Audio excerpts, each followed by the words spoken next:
napatunayan niya ang kasabihang sa showbiz, hindi pwedeng pagsabayin ang kaligayahan sa karir at sa love life. Parati na lamang bigo sa pag-ibig ang megastar. Sa kabila ng pagtipak ng kanyang mga pelikula sa takilya, kahit na laging bumibenta ang kanyang mga plaka, sinasamba man siya ng kanyang hindi mabilang ng mga tagahanga. Sabihin pang busog na busog siya sa pagmamahal mula sa kanyang mga magulang at kaisa-isang anak na si Casey. Isang katotohanang pagdating sa pag-ibig, walang nagmamayari sa puso ng isang Sharon Cuneta. Minsan siyang umibig ng labis-labis sa isang Gabby Concepcion. Nagbunga ng isang matamis na supling ang pag-iibigan yon. Humantong din sa paghihiwalay ang lahat. Muli siyang umibig sa isang Ruel Santiago. Nalink din siya sa isang Tonton Gutierrez. Pinatibok ang puso niya ng isang Richard Gomez. Nilaro siya ng pag-ibig ng isang Robin Padilla. Pero ngayon, kapag ang gabi mapanglaw at malamig ang ihip ng hangin, una ng kayakap ni Sharon, walang kausap, walang kapiling, walang kaulayaw ang kanyang puso. Hindi naman ako nagtitiis dahil gusto ko eh. Nagtitiis ako dahil wala. Yung up to now, wala pang dumadating na, let's say, mapagbubuhusan. Kasi ako, like I said, I'm malambing, I'm friendly, no? I'm affectionate, I'm a loving person. Pero, you meet so many people over the years in this business and out of it because of your being a celebrity, artista ka. So, syempre, marami kang makikilala kay artista rin, kay hindi. Yung marami man lumigaw sa'yo, iba yung talagang mararamdaman mo na lang, tumatayo yata ang balahibo ko. Nafe-feel mong tumitibok yata ang puso ko kahit ayoko aminin. Ganon.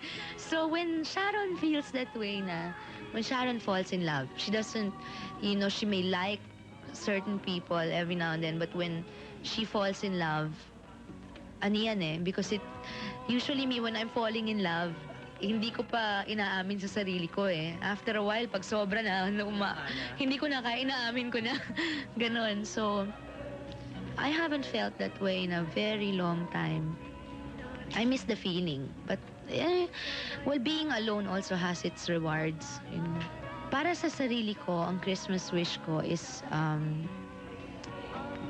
every year yata wini-wish ko yun. Ewan ko kung ba't hindi nagagrant. Actually, hindi lang wish yun, dinadasal ko talaga. Every year, siguro ayaw lang bigay pa. Yun, yung makatagpo ako ng taong talagang mamahalin ako at mamahalin ko. Nakasama mo na habang buhay, hindi yung... Alam mo, kaya ako rin takot akong pumasok sa relationship. Parang,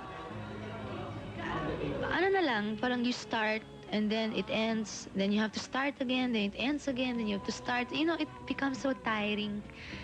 Parang ang dami mong ini-invest na emotions, feelings, luha, kasiyahan, lahat. Tapos nasasayang lahat. So, for myself yun, sana I meet somebody na liligaya talaga akong ganyan. Pero I think, for the world and more importantly, for the world, no, and for the Philippines, ang wish ko is, sana mga Pilipino, tayo kasi, hindi lahat sa atin, pero karamihan sa atin, imbis na makipagtulungan sa kapwa, naninira ng kapwa para sila aasenso, imbis na lahat na lang paasensohin, magtulungan, tapos lahat tayo happy, di ba? Sana magtulong-tulungan, kasi sayang naman tong bansa natin. It's such a beautiful country na nasira-sira lang ng mga selfish masyado.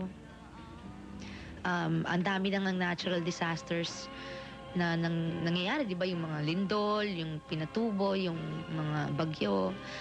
It's very sad, very painful na siguro ang tanong natin lagi bakit ho kami? When we pray to the Lord, but we should, I think, realize, I think it's about time that we started praying more, thanking Him for all our blessings and for the lessons He teaches us. Sa araw na ito, si Sharon ay 26 years old na. Sa espesyal na okasyong ito ng kanyang kaarawan, ang aming birthday wish sa kanya, sana sa kabila ng mga kabiguan, sa kabila ng kahungkagan, sa kabila ng pangungulila, Mapa sa kanya ang tunay na kaligayahan kung bakit parang kay ilap-ilap sa kanya. To siya, just hang on. You are a survivor. We wish you all the best simply because you deserve it. Happy birthday.